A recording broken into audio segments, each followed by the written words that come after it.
गुरु की शरण लेने से शिष्य के काम हो जाते हैं। श्रीमद् भगवद गीता में भी भगवान श्री कृष्ण ने अर्जुन को अलग अलग मार्ग बताए, ज्ञान योग, भक्ति योग, निष्काम कर्म योग आदि अनेक मार्ग बताए। अंत में उन्होंने यही कहा कि तुम शरणागति का आश्रय लो। 18वें अध्याय में 62वें श्लोक में है, तमेव शरणं गच्छ, तमेव शरणं गच्छ, सर्वभावेन भारत, सर्वभावेन भारत, तत्प्रसादात् परं शान्तिं, तत्प्रसादात् परं शान्तिं, स्थानं प्राप्स्यसि शाश्वतं, प्राप्स्यसि शाश्वतं। हे भारत, तू सब प्रकार से उस परमेश्वर की ही शरण में जा, उस परमात्मा की कृपा से ही तू परम शांति को तथा सनातन परम धाम को प्राप्त होगा। इस प्रकार यह गोपनीय से भी अति गोपनीय ज्ञान मैंने तुमसे कह दिया। अब तू इस रहस्य युक्त ज्ञान को पूर्णतया भले भांति विचार कर, जैसा चाहता है वैसे ही कर। सनातन धर्म की यह विशेषता है कि इसमें कोई जबरदस्ती नहीं है, सबको अपने अपने मार्ग से चलने की पूर्ण स्वतंत्रता दी हुई है। गीता में भी भगवान अर्जुन को ये कहते हैं, जैसा चाहता है वैसा कर। लेकिन पहले उन्होंने तमेव शरणं गच्छ ये कहकर सर्वभाव से भगवान की शरण जाने का संकेत दिया है। यानी कोई भी मार्ग का अनुसरण करने पर भी अंत में उसको अपने अहंकार को मिटाना ही पड़ता है।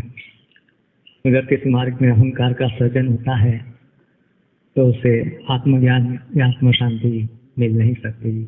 रिद्धि सिद्धि सामर्थ्य ये सब आ सकते हैं।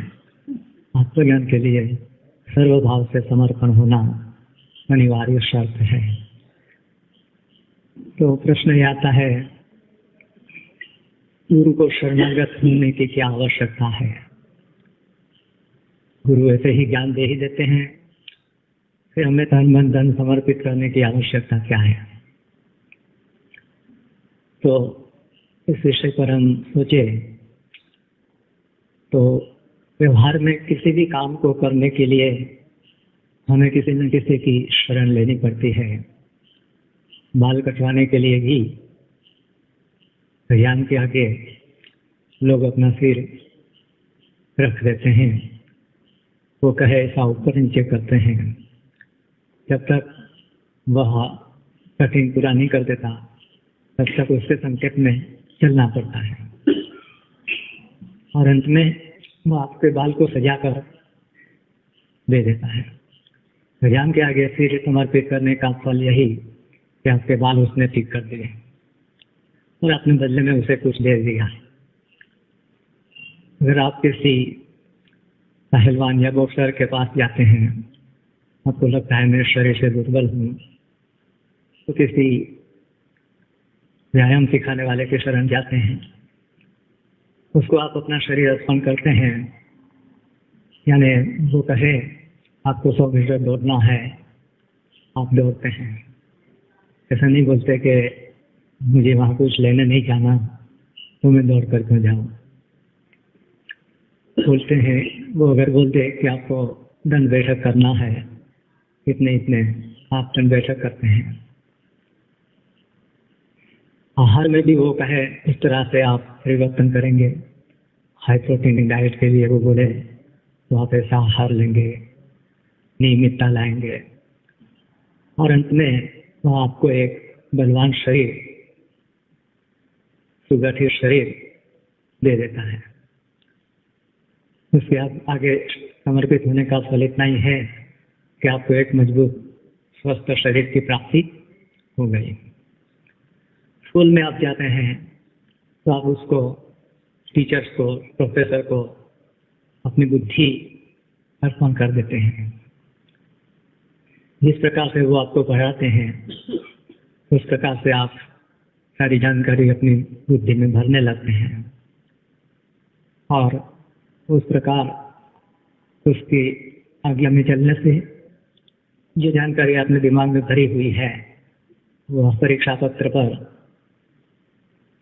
वोमिट कर देते हैं, निकाल देते हैं और बदले में आपको एक प्रमाण पत्र मिलता है। आप BA है, BSc है, MA है, वटेवर, यानी आपकी कुछ शैक्षणिक योग्यता बढ़ाने का ही काम शिक्षक का है। वह आपके नैतिक या चारित्रिक विकास की जिम्मेदारी भी शिक्षक लेते नहीं है। आजकल के युग में, प्राचीन काल में गुरुकुल में शिष्यों की चारित्रिक उन्नति हो यह भी गुरु की जिम्मेदारी रहती थी, लेकिन आजकल यह भी शिक्षकों की जिम्मेदारी नहीं है। वो केवल एक आपकी योग्यता बढ़ाकर पैसा कमाने की क्षमता आपको दे देते हैं, उससे आगे कुछ नहीं, और बदले में आप उसको कुछ फीस दे देते हैं। लेकिन जब हम सदगुरु को समर्पण करते हैं तो सदगुरु को हम तन मन धन अर्पण करते हैं। उसका क्या कारण है? तो सदगुरु हमारे शरीर को या मन को या बुद्धि को विकसित करने की ही प्रवृत्ति नहीं करते हैं, वो हमारे स्वभाव का परिवर्तन करते हैं। हम जो अपने को मानते हैं वह हमारा माना हुआ मैं है। वास्तव में जो हम है उसमें बदलने के लिए सदगुरु के आगे समर्पण किया जाता है। ऐसा नहीं कि सदगुरु को हमारे तन मन धन की आवश्यकता होती है। ऐसी ऊंची दशा में वो है कि वहाँ तीनों लोगों का साम्राज्य उनको तिनके के समान लगता है। तो एक शिष्य के तन मन धन से गुरु को क्या मिल जाएगा? फिर भी ऐसी अपेक्षा की जाती है कि शिष्य को तन मन धन अर्पण करना चाहिए। इसका कारण क्या है? इस विषय में हम विचार करें तो अगर कोई एक पक्षी है जो किसी पिंजड़े में बंद है, वह पिंजड़ा दूसरे पिंजड़े में है, वह तीसरे में है, ऐसे 5 पिंजड़ों में कोई पक्षी बंद है और किसी दयालु पुरुष को उसे मुक्त करने की इच्छा हुई, उसने सभी पिंजड़ों को खोल दिए और उसे उड़ने के लिए संकेत किया। फिर भी अगर वह उड़ नहीं सकता है, उड़ता नहीं है, उसका अर्थ यह है कहीं ना कहीं पिंजड़े के साथ वह बंधा हुआ है। किसी न किसी पिंजड़े से वह बंधा हुआ है, तभी वह उड़ नहीं सकता है। इस तरह से शिष्य भी 5 कोशों के अंदर साक्षी चैतन्य आत्मा के रूप में गुरु के पास पहुंचे। गुरु उनको उपदेश दे दे कि तुम ब्रह्म हो, तुम नित्य मुक्त हो, और उसे अनुभव न हो तो इससे स्पष्ट होगा वह किसी न किसी कोश से बंधा हुआ है। अन्नमय कोश में हो, प्राणमय कोश में हो, मनोमय कोश में, विज्ञानमय कोश में, किसी भी कोश में शिष्य का जीवत्व बंधा है तो गुरु के उपदेश मात्र से वह मुक्ति का अनुभव नहीं ले सकता। इसलिए जब गुरु को समर्पित होते हैं तो वे उसके बंधन को काटते हैं। वो अन्नमय कोश में बंधा है तो उसका अन्नमय कोश का बंधन काटेंगे। प्राणमय कोश में उसकी वासनाएं हैं तो उसकी वासनाओं को मिटाएंगे, उसमें वैराग्य का सिंचन करेंगे। मनोमय कोश में उसकी कुछ मान्यताएं हैं जो बहुत दृढ़ता से उसने पकड़ रखी है, तर्क संगत नहीं है, जानबूझकर मतलब विचार पूर्वक ये मान्यताएं पकड़ी हुई नहीं है। जैसे किसी हिरण के गले में पत्थर बांध दिए हो तो वह दौड़ नहीं सकेगा। ऐसे ही जीव के गले में जो मान्यताओं के पत्थर हैं वह उसे जीवन मुक्त की उड़ान भरने से रोकते हैं। जितने भी मान्यताओं के पत्थर हमने मान रखे हैं, मैं मनुष्य हूँ, मैं अमुक अमुक नाम वाला हूँ, मैं साधक हूँ, मैं जीव हूँ, मैं आने जाने वाला, जन्म मरण में घूमने वाला एक प्राणी हूँ। इन सारी मान्यताओं को हमने विचार पूर्वक बनाई नहीं है। बचपन से जन्म के बाद जैसे जैसे संस्कार उसमें डाले माता पिता ने, उन सबको उसने पकड़ लिया। मेरा नाम मोहन है, ये उसने कैसे पकड़ा? बार बार उसका ध्यान खींचते हुए मोहन शब्द का उच्चारण किया, उसने समझ लिया मेरा इस नाम से कोई संबंध है।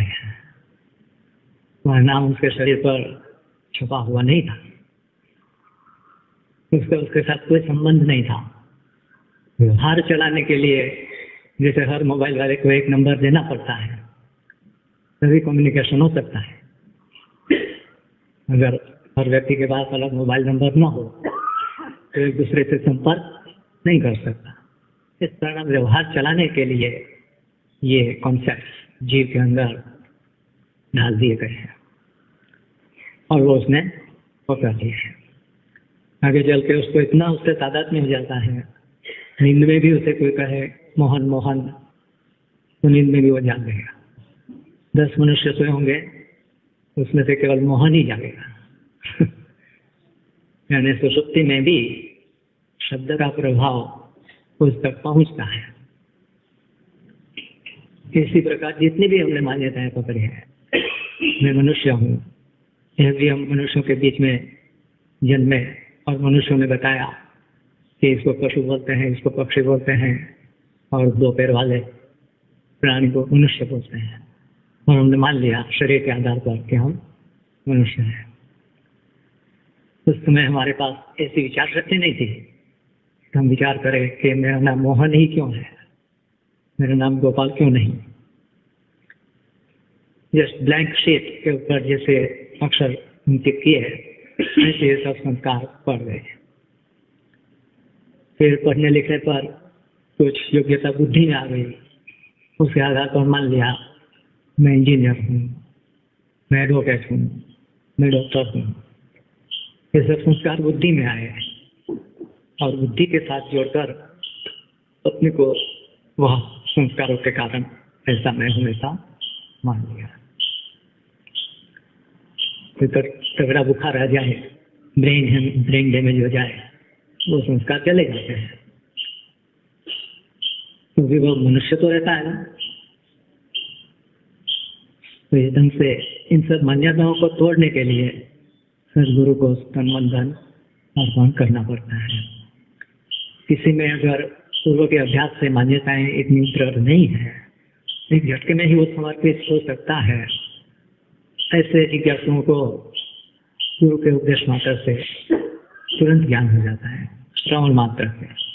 जैसे राजा जनक अष्टावक्र मुनि के पास गए तो उनकी मान्यताओं में दृढ़ आसक्ति नहीं थी, मैं बड़ा राजा हूँ, मैं ऐसा ऐसा हूँ। वास्तव में वो जिज्ञासु थे। तो अष्टावक्र मुनि ने उनको ये नहीं कहा कि तुम राजपाट छोड़ दो, संन्यास ले लो। उनको सीधा ही ब्रह्म ज्ञान का उपदेश दे दिया और उनको ज्ञान हो गया। लेकिन भगीरथ राजा जो योग वशिष्ठ में आता है, वे जब श्री कल मुनि के पास गए, सत्यकल मुनि ने उनको कहा राजपाट छोड़ दो, शत्रुओं के घर भिक्षा मांगो, क्योंकि उनमें राजपाट की आसक्ति थी और शत्रुओं के प्रति द्वेष था। तो उनको शिक्षा नहीं, गुरु ने इस प्रकार का आदेश दिया और उन्होंने राजपाट छोड़ दिया, शत्रुओं के घर भिक्षा मांगी। और बाद में कुछ समय गुरु के साथ रहने के बाद राजा भगीरथ को आत्मज्ञान होगा। ऐसे अलग अलग शिष्यों के अलग अलग प्रकार के बंधन होने से अलग अलग उनके लिए आदेश होते हैं। सबके लिए कोई कॉमन कोर्स नहीं होता ब्रह्म ज्ञान में। योग आदि में कोर्स हो सकता है, आसनों का कोर्स, प्राणायाम का कोर्स, ध्यान का कोर्स, ज्ञान में ऐसा कोई निश्चित कोर्स नहीं है। सामने वाला कितना किस लेवल पर है उसके आधार पर गुरु की ओर से क्रिया होती है। इसलिए अगर शिष्य में समर्पण भाव नहीं होगा तो जब गुरु उसके बंधन काटेंगे तो उसको लगेगा कि मुझे काट रहे हैं और वह गुरु से अलग हो जाएगा। भाग नहीं जाएगा तो भी उसके मन में विद्रोह हो जाएगा। मेरा कुछ दोष नहीं था फिर भी मुझे डांट दिया, ऐसा वो सोचने लगेगा। और इस तरह से जब बहुत सारे रिएक्शन उसके मन में इकट्ठे होंगे फिर कभी धमाका होगा और वह गुरुद्वार छोड़ के चला जाएगा। इस प्रकार बालक अगर उसे कोई एक्सेस थोड़ा हो जाए तो उसके माँ बाप उसको ले जाएंगे डॉक्टर के पास, समझा बुझा कर ऐसा कहेंगे डॉक्टर बहुत अच्छे होते हैं, चॉकलेट पेपरमिंट आती देते हैं, मीठी बातें करते हैं।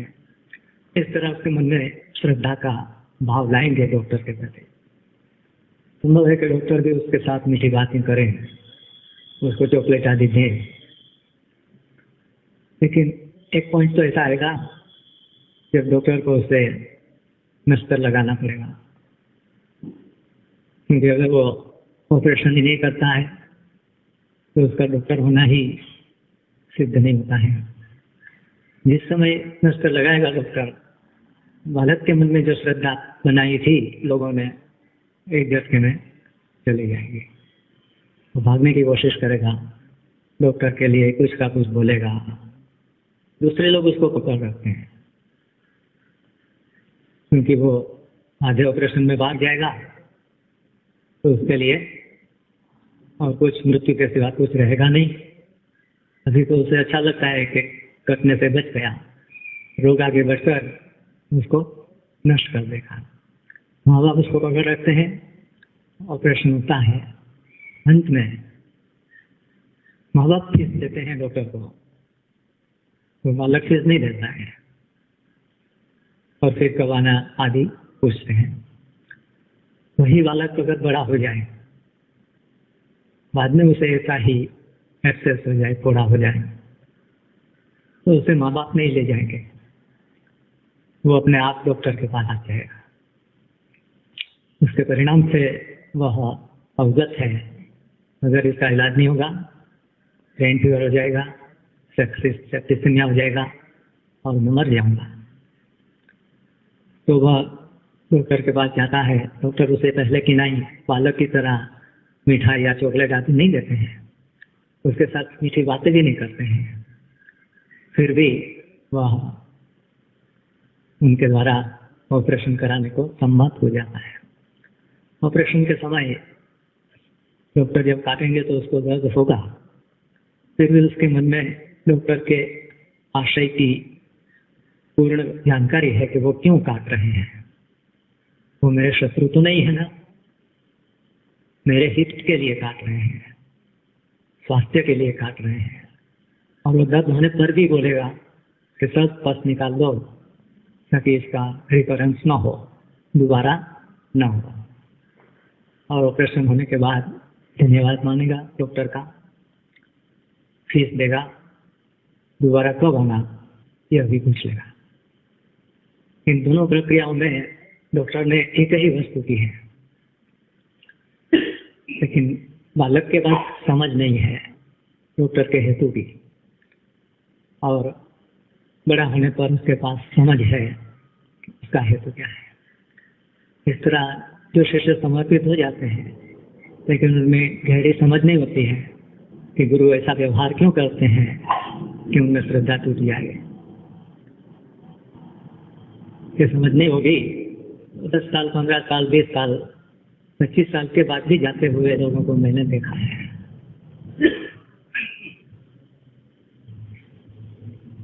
और जो इस प्रकार जन्म मरण का रोग मिटाने के लिए गुरु के पास आया है, उसको मालूम है कि अगर मेरे अहंकार का ऑपरेशन नहीं होगा तो अनंत जन्मों में अनंत दुख भोगने पड़ेंगे, अनंत बार मेरी मृत्यु होगी और मुझे परमानंद तो कभी मिलेगा नहीं।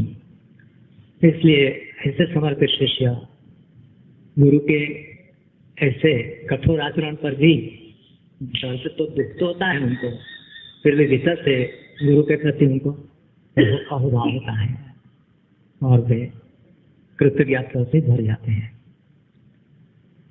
तो इस प्रकार समर्पण के अंदर मुख्य बात,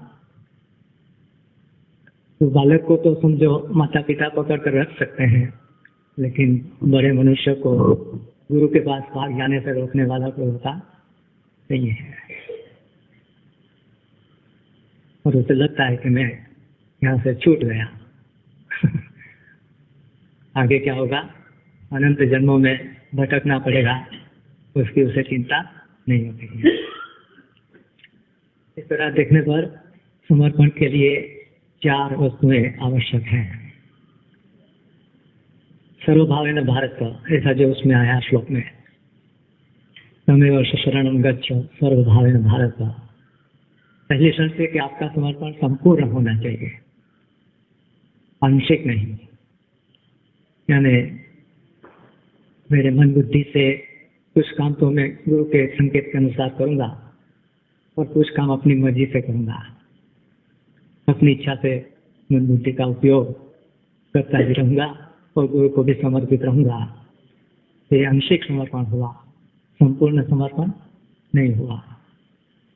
कुछ अंश में आप समर्पित होंगे, कुछ अंश में नहीं होंगे, तो आपका पूर्ण रूप से समर्पण न होने से आप पूर्ण रूप से जीवत्व से मुक्त नहीं हो सकते हैं।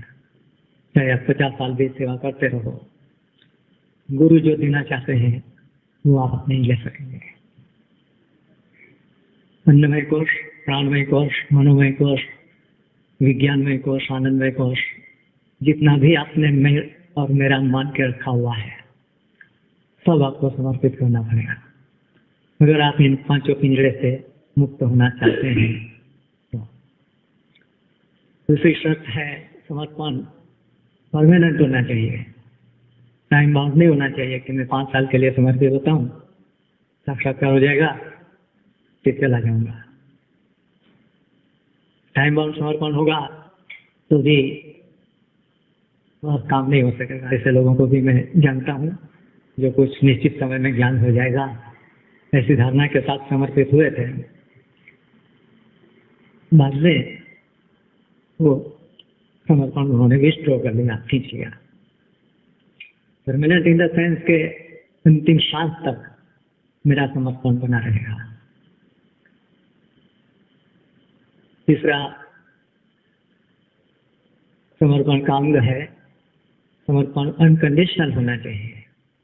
उसमें शिष्य की ओर से कोई कंडीशन ना हो, गुरु ऐसा ऐसा व्यवहार करे तो मेरा समर्पण है, ऐसा न करे तो मैं समर्पण खींच लूंगा। कंडीशनल सरेंडर, बिन शर्ते शरणागति नहीं हुई। इसमें भी अपनी इच्छा के अनुकूल ही आप गुरु से अपेक्षा करेंगे और तब तक आपका समर्पण बना रहेगा। और जब आपकी इच्छा आपको बाधक बनती है मुक्ति में, उसको गुरु काटेंगे तब आप समर्पण खींच लेंगे। ठीक है, यानी कंडीशन सरेंडर से एक निश्चित हद तक ही आपकी आध्यात्मिक यात्रा हो सकती है। अनकंडीशन है, यानी किसी भी प्रकार की परिस्थिति गुरु निर्मित कर दे, मेरी ओर से समर्पण बना रहेगा। गुरु नरक में भेज दे तो भी मेरा समर्पण बना रहेगा, और स्वर्ग में भेज दे तो भी मेरा समर्पण बना रहेगा। कंडीशन मतलब आपने समर्पण किया नहीं है वास्तव में।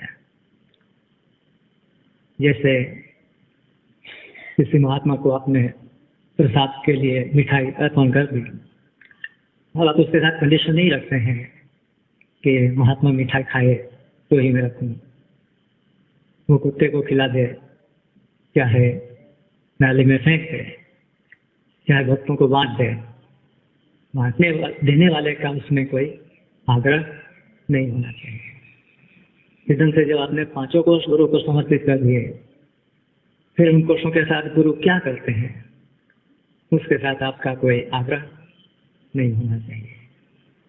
जैसे मिलारे पाटी कथा में हमने कल सुना, उनके गुरु ने ऐसी जबरदस्त इतनी कठोर कसौटियाँ की, उसको अकेले मकान बनाना है, किसी का सहयोग नहीं लेना है, फिर भी गुरु बाद में बोल देते हैं कि ये मकान ठीक नहीं है, उसके पत्थर फिर से जहाँ पे लाए वहाँ छोड़ के आ जाओ।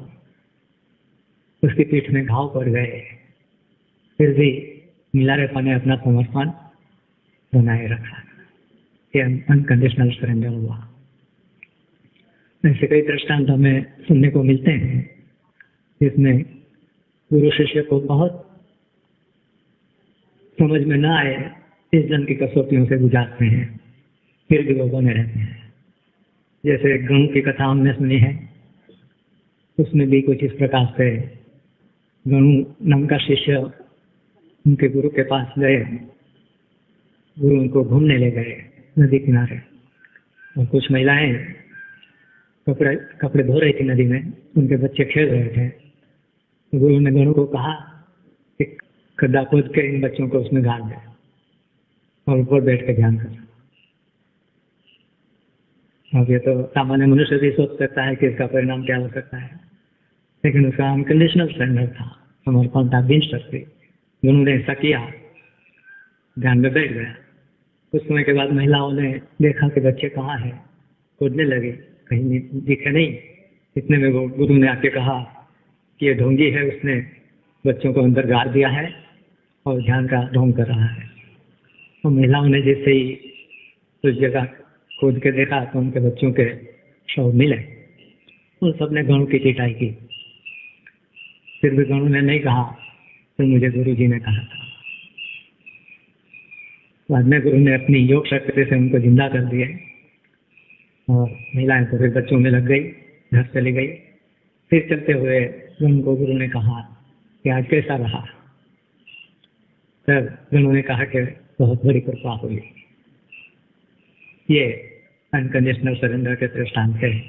ऐसा समर्पण बहुत बहुत ही दुर्लभ पाया जाता है।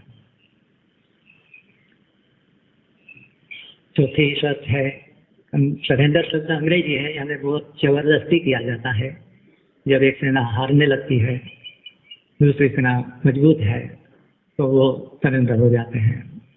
इस सेंस में मतलब इस दृष्टि से अनविलिंग सरेंडर, अनैच्छिक समर्पण इसमें नहीं चलता है। शिष्य की अपनी इच्छा हो और उसने समर्पण किया हो तब वह काम देता है। माँ बाप ने बच्चों को छोड़ दिया कि बापू जी इनको संत बनाओ, तो बच्चों ने अपनी ओर से समर्पण नहीं किया है। तो कुछ बड़े होंगे, उनमें कुछ इच्छा जगेगी, तो उनको लगेगा कि हम तो गलत जगह पे आ गए हैं और वो समर्पण खींच के चले जाएंगे।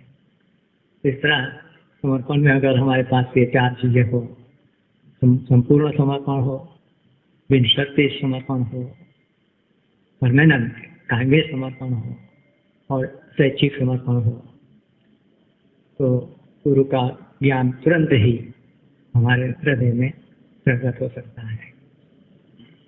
ऐसे समर्पण वाले शिष्यों को मेहनत ज्यादा करनी पड़ी नहीं है।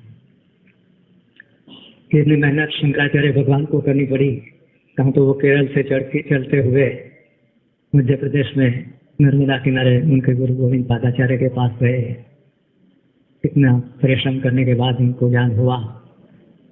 उनके शिष्य तोटकाचार्य को ऐसा कुछ करना नहीं पड़ा, केवल गुरु की सेवा, गुरु की आज्ञा का पालन, और उनको सीधा ही शंकराचार्य का अनुभव प्राप्त हो गया। ऐसे ही संत एकनाथ जी ने तो इतनी वर्षों तक उनके गुरु की सेवा की, बहुत कठिनाइयाँ सही, लेकिन उनके शिष्य पूर्ण पूरा को इतनी मेहनत नहीं करनी पड़ी, केवल समर्पण हो गए। संत एकनाथ जी का अनुभव पूर्ण पूरा का अनुभव हो गया। ठीक है, तो इस तरह हमें जितना हमसे हो सके उतना समर्पण बढ़ाने का प्रयास करना चाहिए। 100% ना हो तो जितना भी बढ़ा सके, जितने उसमें हमारा समर्पण बढ़ेगा उतने उसमें गुरु की कृपा हमें प्राप्त हो जाएगी। 100% समर्पण हो गया तो केवल गुरु के उपदेश मात्र से सीधा ही उनका ज्ञान शिष्य के हृदय में आ जाएगा। संदेह भी तो उस मन में होता है जिसने अपनी मान्यताओं को पकड़ रखा है। इसलिए प्रश्न होते हैं, फिर गुरु को उत्तर देने पड़ते हैं। शास्त्रों में, उपनिषदों में जो उन्हें प्रश्न समर्पित है उसके लिए ये प्रक्रिया नहीं रहती। अगर आप रेजोनेंस का सिद्धांत जानते हैं, कई तंबूरे बढ़ते हैं और एक दूसरा तंबूरा वहां ऐसे ही रख दिया जाए, तब भी दूसरे तंबूरे के कंपन से, वाइब्रेशन से, बिना किसी स्पर्श के भी नए तंबूरे में गूंज शुरू हो जाएगी। ये वायरलेस ट्रांसमिशन जैसा प्रश्न किसी को अनुभव का ट्रांसमिशन पूछ सकते हैं।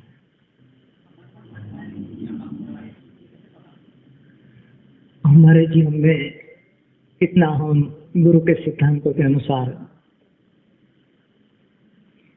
जीते हैं, कितने उसमें हमारा जीवन उनके सिद्धांतों के अनुसार है, उसके आधार पर हम समझ सकते हैं कि हमारा समर्पण कितने अंश में है।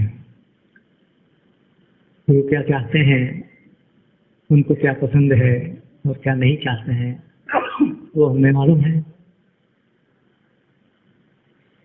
उनके सिद्धांत तो हमें मालूम है ही, और हम किस लेवल से जीते हैं वो भी हमें मालूम है। उसके आधार पर हमें तुरंत मालूम हो सकता है, पहले मैं गुरु के इतने आदेशों का पालन करता रहा था, अब इतने आदेशों को मैं मैंने छोड़ दिए हैं। गुरु चाहते हैं कि टीवी आदि नहीं देखने चाहिए, लेकिन मैं देखे बिना नहीं रहता हूँ, तो मैं गुरु के सिद्धांत के अनुसार नहीं जीता हूँ। गुरु चाहते हैं नियमित रूप से संध्या वंदन करना चाहिए, मैं एक बार भी नहीं करता हूँ, तो मैं गुरु के सिद्धांतों से समर्पित नहीं हुआ। अपनी मान्यताओं के अनुसार ही मैं जी रहा हूँ, गुरु के उपदेश वचनों के अनुसार अपनी मान्यताओं को बदलने की तैयारी नहीं है, तो भी मेरा समर्पण नहीं है। एकदम से हम जान सकते हैं।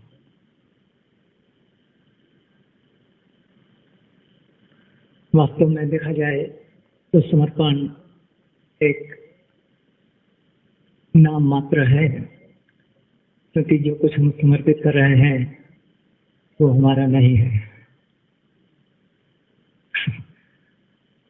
हमने हमारा न होने पर भी अपना मान रखा है। ऐसा मानने के कारण हम बंधन में आ गए हैं। उन मान्यताओं को छोड़ दे तो हम पहले से ही मुक्त हैं। इसलिए वास्तव में देखा जाए तो समर्पण जैसे कोई चीज नहीं है।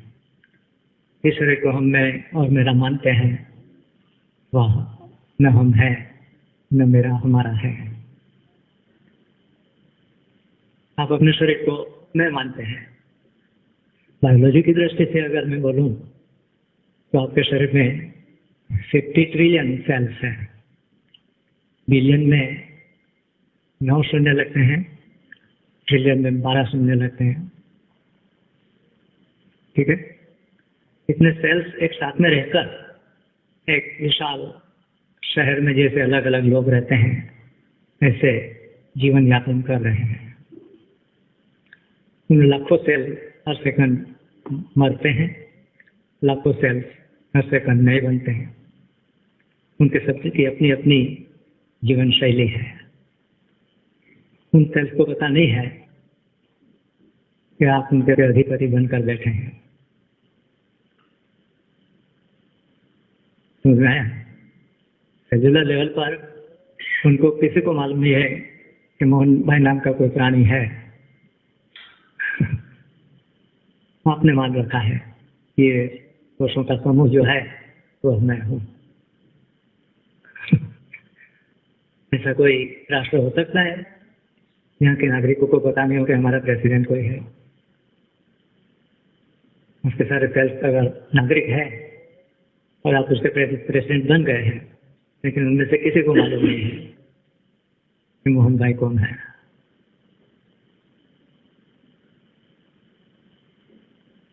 इसी तरह से मनोमय कोश, प्राणमय कोश, ये सब अपने अपने ढंग से, प्राकृतिक ढंग से उसमें सब क्रियाएं होती है। प्राणमय कोश से हृदय की धड़कनें होती है। आप उसको बंद कर सकते हैं क्या? आपकी इच्छा के अनुसार होती है क्या? फिर भी आपने मान रखा है कि मेरा हृदय है।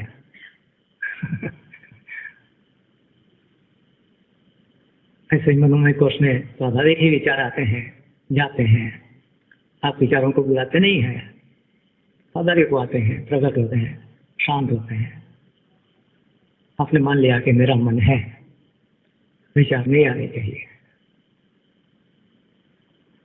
मन शांत हो गया, मैं शांत हो गया। मन भी विक्षिप्त हो गया, मैं विक्षिप्त हो गया। ये केवल माना हुआ कल्पित संबंध है, लॉजिकल नहीं है। उसका जो होनापन है, जिसके आधार पर आपको सारे अनुभव महसूस होते हैं, उसका इन संवेदनों से, विचारों से, भावनाओं से कोई कनेक्शन ही नहीं है। केवल उनमें से कुछ विचारों से, कल्पनाओं से, संवेदनों से जुड़कर आपने अपने को एक कल्पित पर्सनालिटी के रूप में मान रखा है। ये मान्यता आपके नींद में छूट जाती है। नींद में आप इनके साथ संबंध मानते नहीं है। स्वप्न में दूसरे एक शरीर में आप जुड़ जाते हैं। उस शरीर को तो आप मैं मान के सारी क्रियाएं करते हैं। जागने पर वो भी छूट जाता है।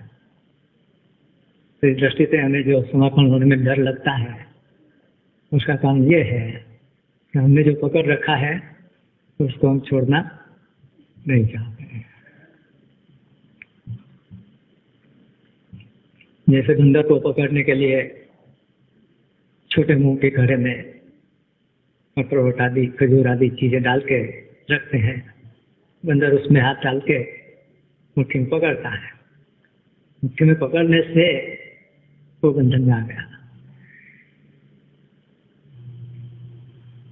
अब वो छूटना चाहता है, लेकिन मुट्ठी में है, उसको छोड़ना नहीं चाहता है। फिर उसे पकड़ के गले में फंदा डाल के जिंदगी भर गुलामी करनी पड़ती है। इस तरह हमने जो मान्यताओं को पकड़ रखा है, जो लॉजिकल नहीं है, विचार पूर्वक स्वीकारी हुई नहीं है, उन मान्यताओं की मुक्ति को हम छोड़ दें तो मुक्ति के लिए कुछ करना पड़ेगा नहीं। इसलिए गुरु को समर्पण करके शिष्य अपनी इच्छा से नहीं छोड़ सकता, तो गुरु धीरे धीरे गहराई करके उसको छुड़ाते हैं। अगर वो अंत तक टिका तो मुक्त हो सकेगा। बीच में उसने समझ लिया गुरु मेरे शत्रु है, तो वो भाग जाएगा। यानी जो शास्त्रों में हम पढ़ते हैं उनका लॉजिक हमें मालूम होना चाहिए। ऐसा क्यों? गुरु को तन मन धन अर्पण करना चाहिए, ये हमने सुना, लेकिन आज मैंने आपको उसका लॉजिक समझाया क्यों करना चाहिए।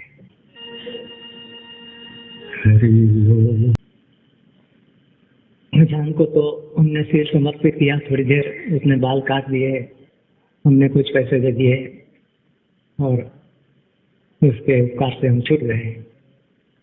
शिक्षक ने हमारी बुद्धि में कुछ सूचनाएं भर दी, हमें एक क्वालिफिकेशन मिल गया, डिग्री मिल गई, हमने फीस दे दी और हम उसके उपकार से छूट गए।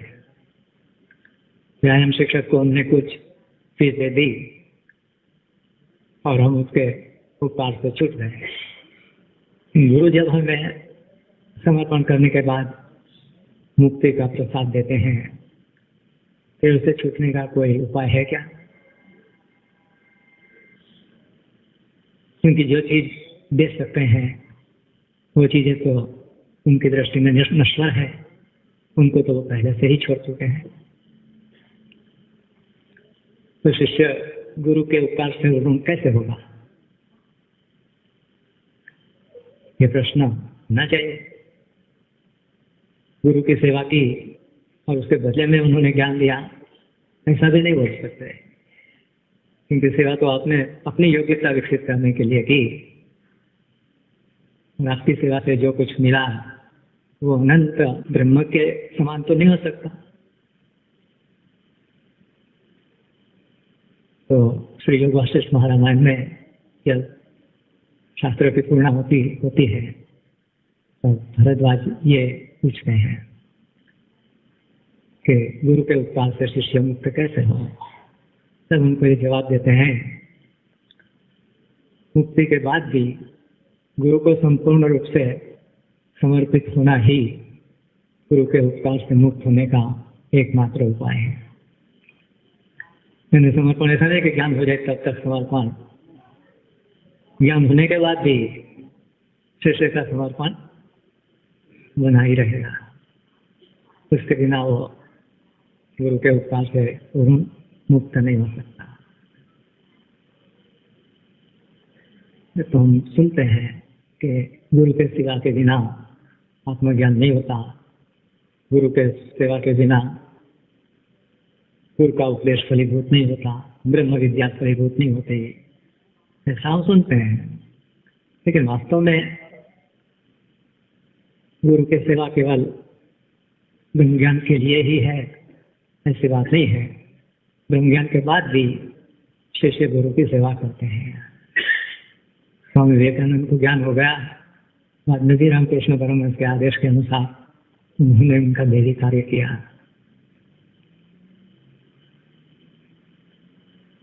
तो ये इस प्रकार की वस्तु है समर्पण, यानी एक बार समर्पित होने के बाद तो पूरा कभी होता नहीं है।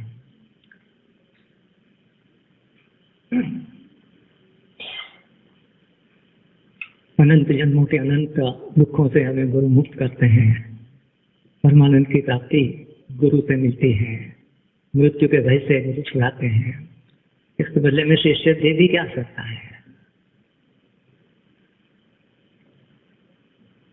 यानी वास्तव में कभी भी गुरु के उपकार से शिष्य मुक्त नहीं हो सकता।